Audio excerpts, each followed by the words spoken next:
प्रिय बायोलॉजी, स्वागत है आप सभी के गुरुकुल आश्रम के इस यूट्यूब चैनल पर।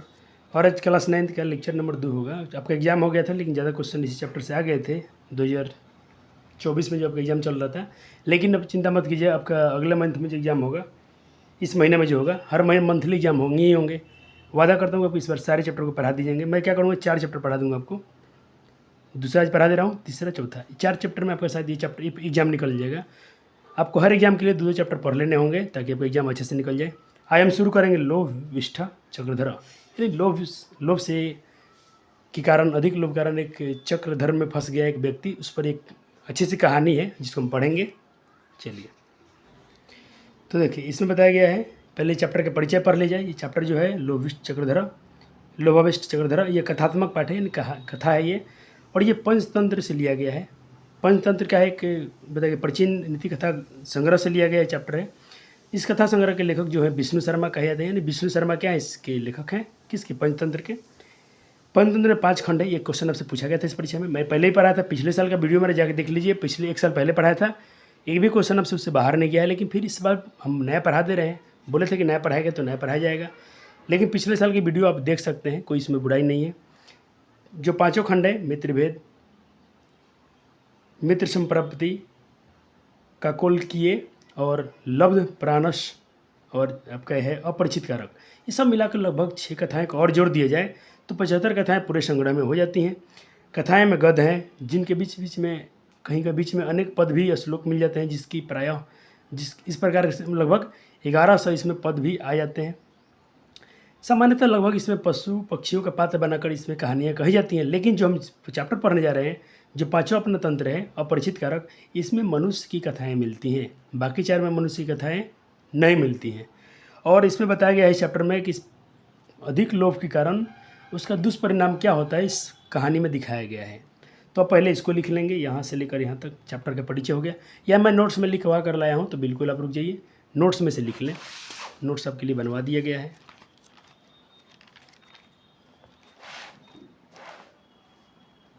तो ये रहा आपका नोट्स।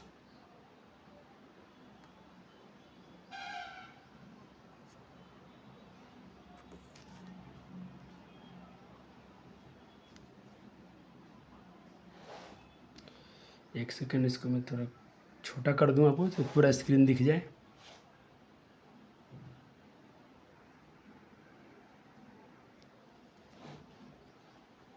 चले, हो गया। लोभिष्ठ चक्रधर जो है ये पंचतंत्र में, यहाँ से लेकर आप यहाँ तक लिख लीजिए। जो आपको अभी आपने पढ़ा था, इसमें आपको दुष्परिणाम दिखाया गया है। हो गया। अब हम शुरू करेंगे चैप्टर। मेरे एक बच्चे का सवाल था, मेरी एक छात्रा थी, जिनका कहना था कि सर हम संस्कृत पढ़ते हैं तो इसके अर्थ हमको समझ में कम आते हैं। बहुत अच्छा सवाल है कि बच्चों ने कम से कम इतना तो जरूर कोशिश किया कि पढ़ने पर उसका मतलब समझ नहीं आता है। तो मैं उनसे बोला, आपको पेपर में अच्छे नंबर लाने के लिए सिर्फ करना क्या है, आपको जो भी आपका भावार्थ यहाँ पर ये लिख कर लाया गया है कॉपी में, सिर्फ इसको ही आपको ध्यान रखना है ज़्यादा। लेकिन बुक आप रीडिंग करते हैं, आपके पास अच्छा संकेत है कि आप बुक तो कम से कम पढ़ने की साहस जुटा रहे हैं। ये सबसे बड़ा आपके लिए क्या है, आप में अच्छाई है कि आप किताब पढ़ना चाहते हैं। ये बहुत अच्छी बात है। अब मैं बताऊँ कैसे पढ़ना है। इसको पढ़ना है, फिर इसके जो भी आपको एक्सप्लेनेशन दिया गया है उसको पढ़ लेना। उसके बाद भी समस्या आता है तो ज़रूर आप बताइएगा कि सर संस्कृत हमको समझ में नहीं आ रहा है, लेकिन ऐसा होगा नहीं। चलिए, विष्णु शर्मा इसके लेखक हैं, ठीक है। पंचतंत्र संस्कृत साहित्य का कहते लोकप्रिय ग्रंथ है, ठीक है। इसमें पंचतंत्र भाई संस्कृत साहित्य का एक लोकप्रिय ग्रंथ है।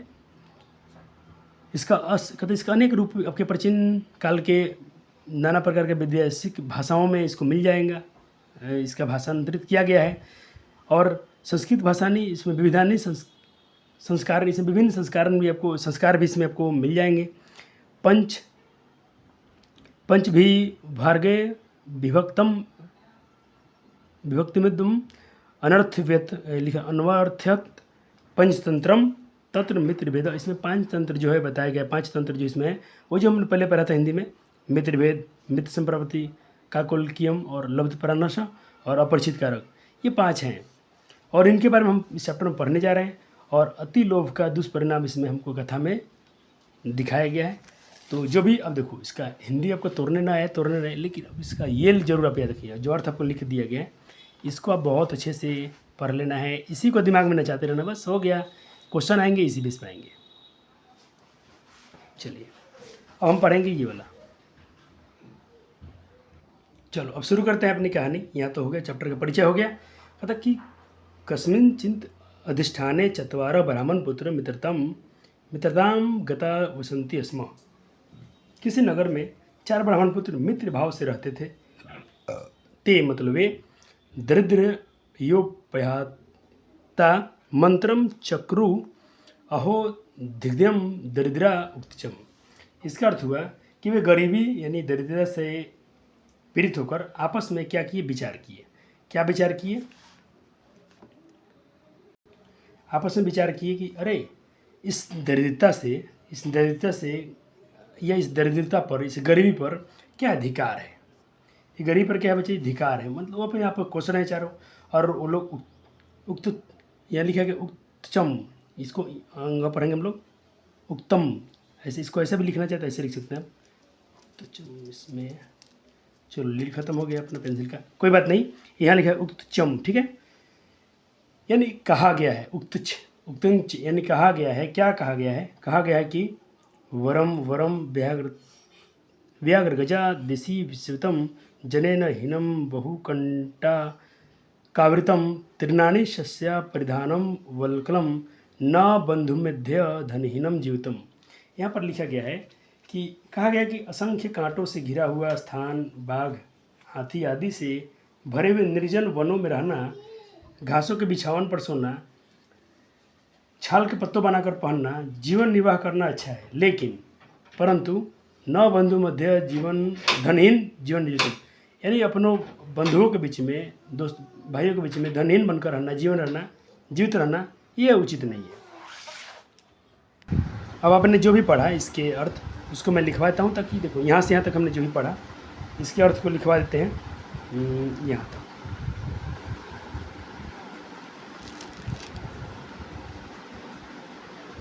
अर्थ, किसी नगर में 4 ब्राह्मण पुत्र मित्र भाव से रहते थे, हो गया, लिख लीजिए।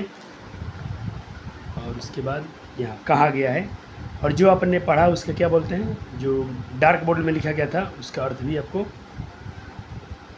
यहाँ तक हो गया। चलिए अब हम पढ़ते हैं फिर से संस्कृत की पंक्तियाँ और इसके अर्थ समझते चलेंगे। बहुत मस्त कहानी है, और ये मुझे नहीं लगता कि इसमें सब भूल जाएंगे, शायद पढ़ाने के बाद नहीं भूलेंगे।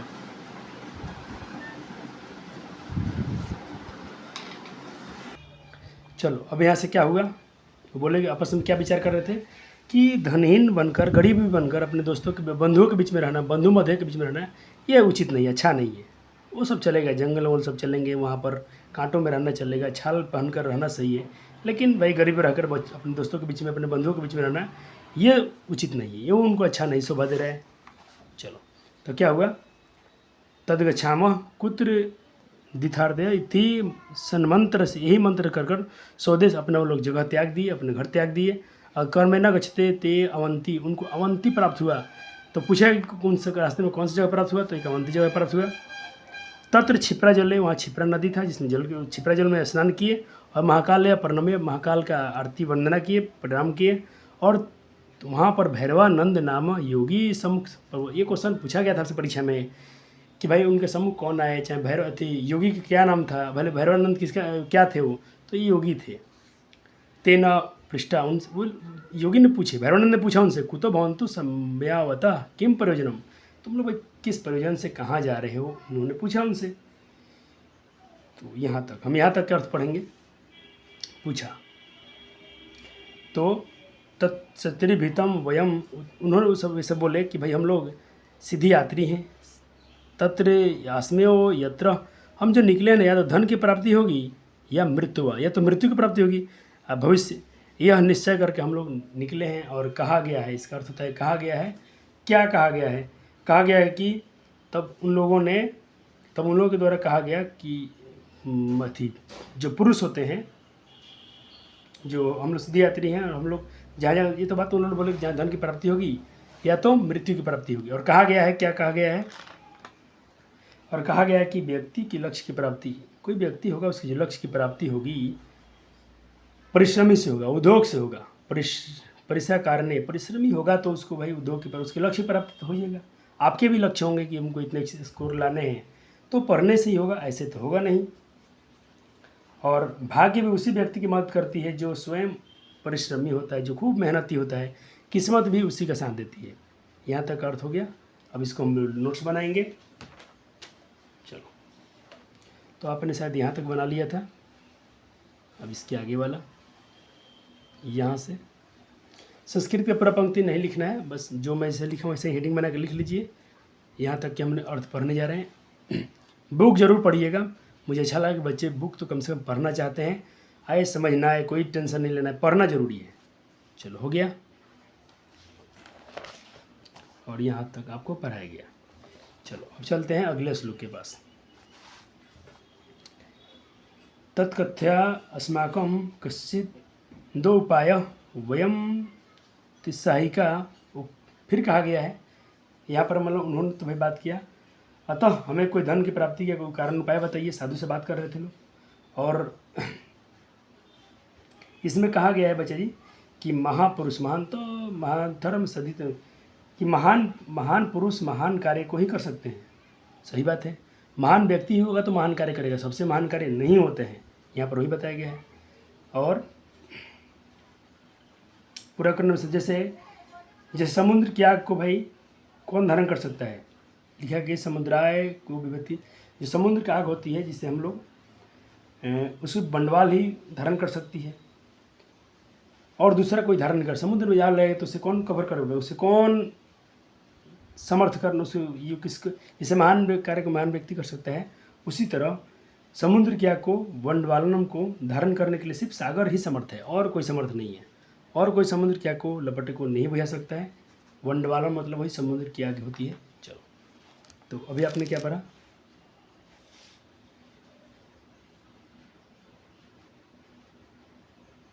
ये वाला था यहाँ तक, चौथा यहाँ से यहाँ तक लिखना है। चलो हो गया। चलिए अब आते हैं हम लोग यहाँ पर। मैं नंबर डाल दिया हूँ ताकि याद रहे, छोटे छोटे खंडों में पढ़ा रहा हूँ कि बच्चों को आसानी से नोट्स भी बन जाए और आपको समझ भी आए। पाँचवा में हम पढ़ते हैं पर भैरवानंदो। अब यहाँ से हम लोग यहाँ तक पढ़ेंगे। उन्होंने क्या किया कि सिद्धि, कुछ उपाय करके सिद्धि वर्तिका बनाया। क्या बना, सिद्धि वर्तिका। सिद्धि वर्तिका मतलब सिद्धि बत्ती, इसका हिंदी क्या हो जाएगा, सिद्धि बत्ती। आपके एग्जाम में सिद्धि वर्तिका के नाम से पूछ लिया, कोई बात नहीं, वर्तिका मतलब बत्ती होता है। और दिए, और कहे कि भाई ठीक है, उन्होंने उपाय करके कुछ बना के दिया और बोले कि भाई ये सीधी बत्ती उसको 4 भाग कर दिए और दे दिए। बोले हिमालय की ओर जाओ, हिमालय की ओर जाओ। कहाँ जाओ, गम्य तो हिमालय दिशा, हिमालय की दिशा में जाओ। जहाँ जहाँ ये बत्ती गिरेंगी आपको मतलब कंफर्म है कि आपको जो निश्चित ही आपको धन की प्राप्ति होगी। उनका कहना था खोद कर जो भी वहाँ पर खजाना कुछ मिलेगा उसको निकाल लेने का, फिर वापस लौट जाना है। ऐसा करके उन्होंने बत्ती को 4 भागों में बांटकर चारों को दे दिया, चारों आगे निकले। चलो यहाँ तक ले, अपन पहले अर्थ लिख ले। अब 5वां नंबर का लिखे हो तो यहाँ तक लिखे ना।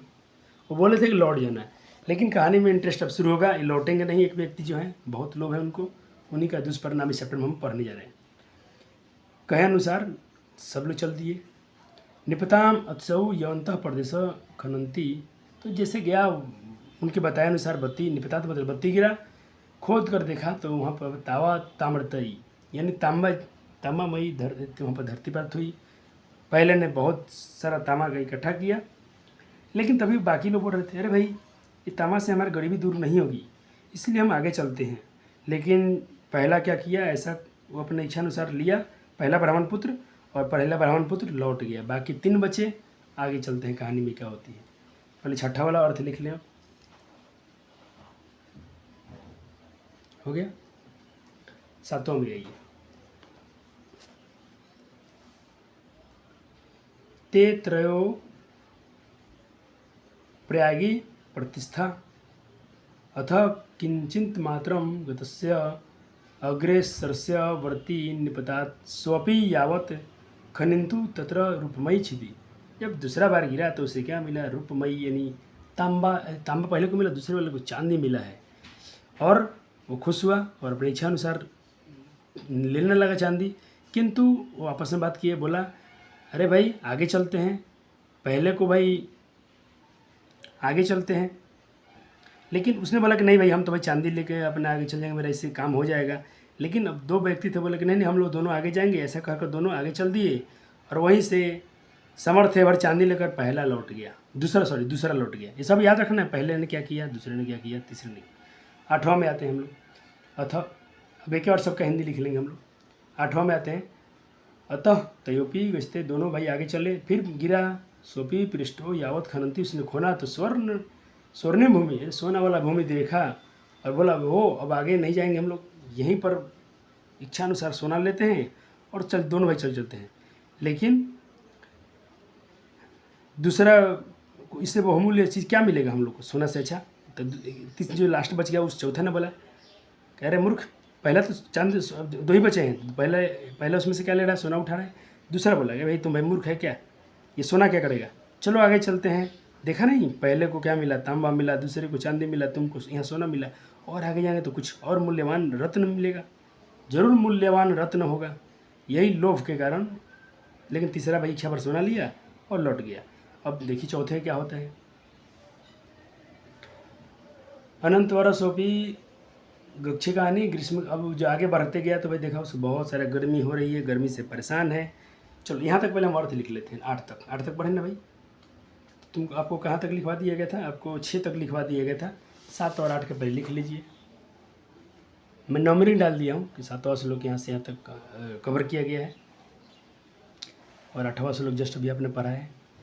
चलो अब बच जाएंगे इसमें कि आपका 9th और 10th 11th, इसको मैं 11 खंडों में बटा हूँ, 9 छोटे छोटे भागों में।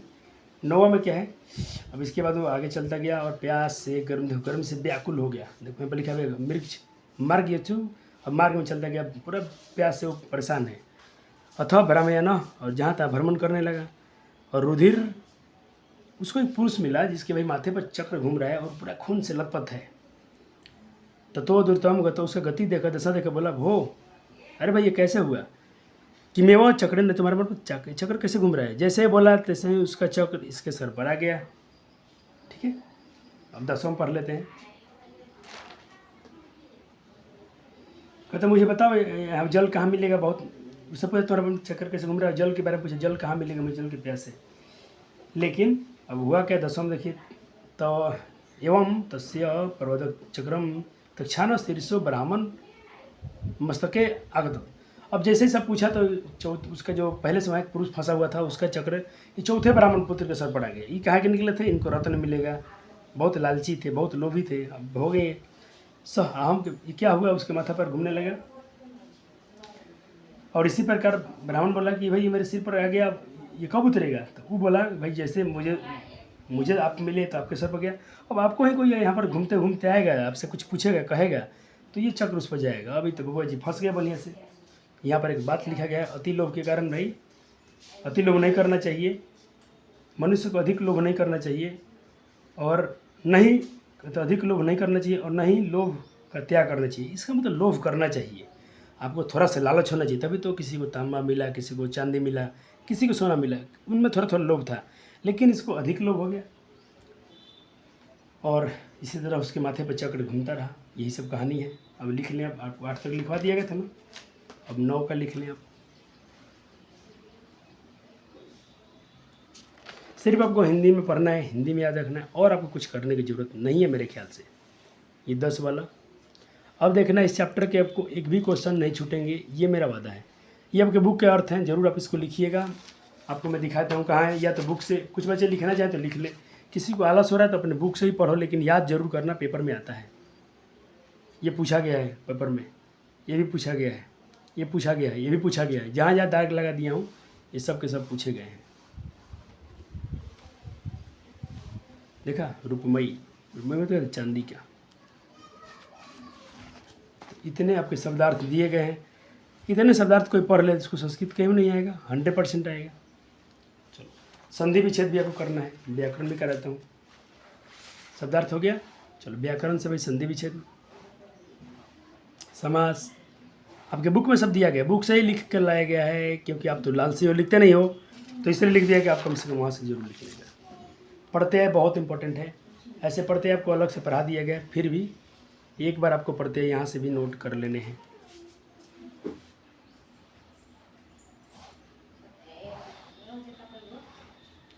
ये नहीं पूछा गया था कि शिक्षित्व में कौन सा पढ़ते हैं, गृहत्व में कौन सा पढ़ते हैं, कर्तव्य पढ़ते हैं, समय देखना ये पढ़ते हैं करते लास्ट में।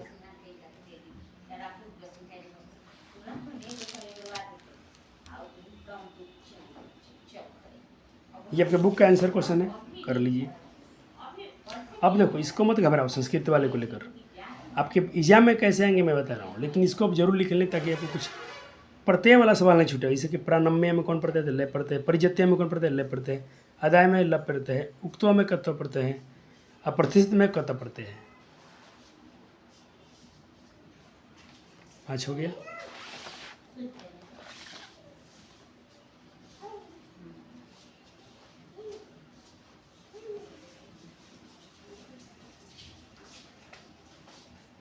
ये बच्चे को चैप्टर पढ़ा दिएगा तो क्वेश्चन आंसर बच्चा खुद से कर सकता है, इसीलिए ज़्यादा मैं एक्सप्लेन नहीं कर रहा हूँ।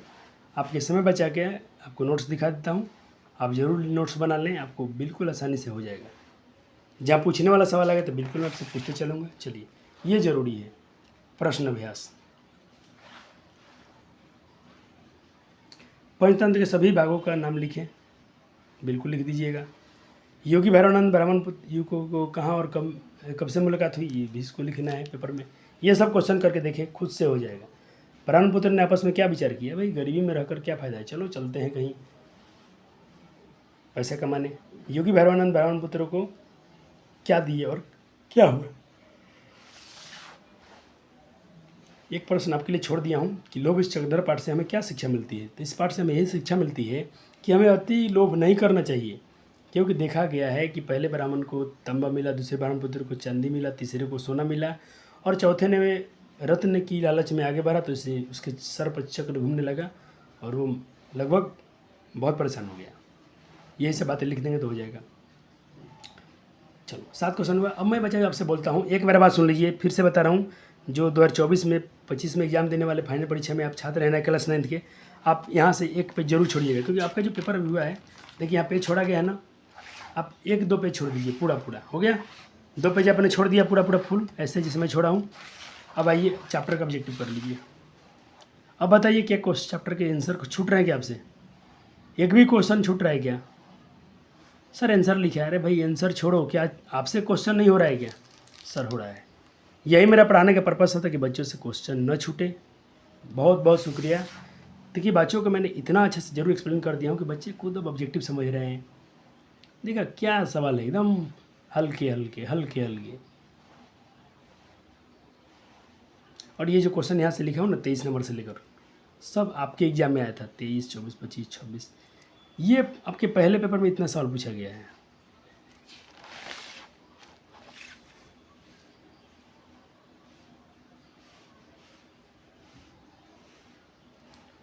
यानी 9 क्वेश्चन पूछा गया था एक ही पेपर में। इधर छोड़ दिया हूँ क्वेश्चन आंसर, क्या दिक्कत है, बच्चा तो कर ही लेगा सर। तो इस प्रकार से बच्चा जी ऑब्जेक्टिव के लिए भी एक पेज जरूर छोड़ दीजिएगा। आपने सब्जेक्टिव के लिए एक पेज छोड़ा है तो एक पेज ऑब्जेक्टिव के लिए छोड़ दीजिएगा। हम अगला वीडियो जो आएंगे ना तो आपके कुछ सब्जेक्टिव क्वेश्चन इस चैप्टर से जो छूट गया है पेपर में, मैंने ध्यान नहीं दिया हूँ, उसको भी करा दूंगा। और आपका तीसरा चैप्टर भी शुरू होगा, बहुत कल ही आएगा लेक्चर, बहुत जल्दी लेक्चर आएंगे। 4 लेक्चर देता हूँ कि बच्चे अपना आराम से नोट्स बना लें इस महीने में। संस्कृत में एकदम तहलका मचा देना है। फिर से बता रहा हूँ कि बच्चा जी संस्कृत व्याकरण का यूट्यूब पर लेक्चर अपलोड है, आप जरूर देखें, नोट्स बनाए। डाउट आता है तो ऑफलाइन के बच्चे मुझसे जरूर पूछें, ऑनलाइन वाले छात्र जरूर आप कमेंट कीजिएगा। कोशिश करूँगा आपके डाउट्स का जवाब देने के लिए और आपके डाउट्स को क्लियर करने के लिए। Thank you. वीडियो पसंद आता है तो लाइक और शेयर जरूर कर दीजिएगा।